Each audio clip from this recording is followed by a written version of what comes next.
السلام عليكم ورحمة الله وبركاته نحمده ونصلي على رسوله الكريم أما بعد فأعوذ بالله من الشيطان الرجيم بسم الله الرحمن الرحیم۔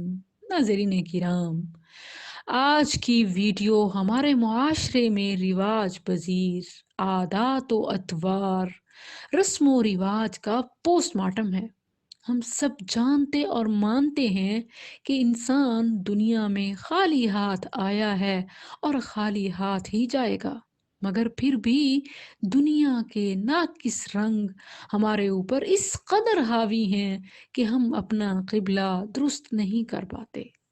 ہمیں ہر وقت یہی فکر ہوتی ہے کہ لوگ کیا کہیں گے، رشتہ داروں کو کیا جواب دیں گے، میری تو ناک کٹ جائے گی، کسی کو منہ دکھانے کے لائق نہیں رہیں گے۔ Status status status. مزے کی بات یہ ہے کہ بڑے بڑے گناہ صرف یہ سوچ کر کیے جاتے ہیں کہ میرا امیج اچھا بن جائے، بس لوگوں کو اچھا تاثر چلا جائے، لوگ واہ واہ کریں، رشتہ دار خوش ہو جائیں اور کریں۔ بندے کا اپنا فائدہ یا دلچسپی زیرو ہے۔ اگر انسان اپنی خوشی اور انجوائمنٹ کے لیے گناہ کرے تو پھر تو سمجھ بھی آتا ہے، لیکن یہاں تو اکثر گناہ بھی لوگوں کے لیے کیے جاتے ہیں، وہ لوگ جو دنیا میں بھی کام نہیں آتے اور قبر اور آخرت میں تو تصور بھی نہیں کیا جا سکتا۔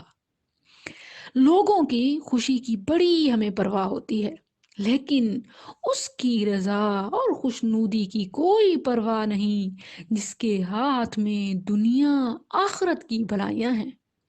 بِيَدِهِ الْخَيْرُ وَهُوَ عَلَى كُلِّ شَيْءٍ قَدِيرٌ۔ اسی کے ہاتھ میں ساری بھلائیاں ہیں اور اسی کی رضا کو ہم مقدم نہیں کرتے۔ جن کے ہاتھ میں کچھ نہیں ان کے لیے ہم اپنی آخرت بھی داؤ پر لگا دیتے ہیں۔ اپنی ساری غلط عادتیں تو کیا ہم ایک غلط عادت بھی رب کی رضا کے لیے نہیں چھوڑتے، اور جو چھوڑتا ہے اس پر رب کے انعامات کی بارش ہو جاتی ہے۔ ناظرین غور کریں، نیکی کرنے والے کے لیے تو اجر و ثواب ہیں ہی، لیکن جو غلط عادت گناہ چھوڑ کر رب کی طرف آتا ہے تو اس کا استقبال رب کی رحمتیں نہیں رب خود کرتا ہے۔ ہر مسلمان بہن اور ہر مسلمان بھائی اپنے ارد گرد نظر دوڑائے، جو بھی شریعت کے مخالف عادات رسم و رواج نظر آئیں ان کا بائیکاٹ کرے۔ اگر آپ صرف شادی بیاہ فوتگیوں پر نظر ڈالیں جس میں بے شمار پیسہ لگایا جاتا ہے، کمر توڑ دینے والے اخراجات برداشت کیے جاتے ہیں، بلکہ قرضوں کے پہاڑ اپنے اوپر لاد دیے جاتے ہیں۔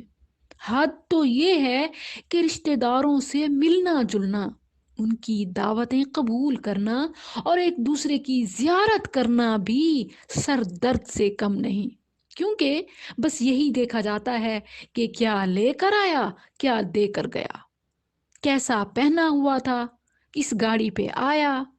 اچھے بھلے انسان کی پوری قیمت لگا دی جاتی ہے۔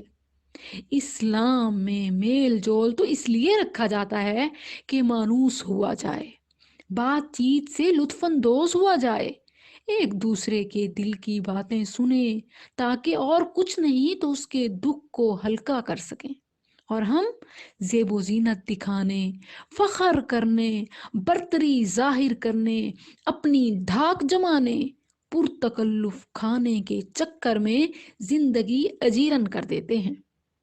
معاشرے میں بڑھتے ہوئے رسم و رواج کے حوالے سے میں آپ کو ایک قرآن کی آیت، بلکہ ایک پوری آیت بھی نہیں، ایک ٹکڑا اور ایک ہی حدیث نبوی صلی اللہ علیہ وسلم سناتی ہوں، جبکہ ہمارا پورا دین اسی مضمون سے بھرا ہوا ہے۔ نبی صلی اللہ علیہ وسلم کا فرمان ہے، یسروا ولا تعسروا، آسانیاں پھیلاؤ، آسانیاں پیدا کرو، مشکلیں پیدا مت کرو۔ بشروا ولا تنفروا، مسکراہٹیں پھیلاؤ، نفرتیں مت پھیلاؤ۔ فرمان باری تعالیٰ ہے یرید اللہ بکم اليسر ولا یرید بکم العسر، اللہ تو تمہارے ساتھ آسانی کرنا چاہتا ہے اور اللہ تنگی ہرگز نہیں چاہتا۔ یہ ہے ہماری شریعت، اور اب فیصلہ آپ نے کرنا ہے کہ شریعت یا رسم و رواج، آسانیاں یا پھر پریشانیاں، مسکراہٹیں یا نفرتیں۔ السلام علیکم ورحمۃ اللہ۔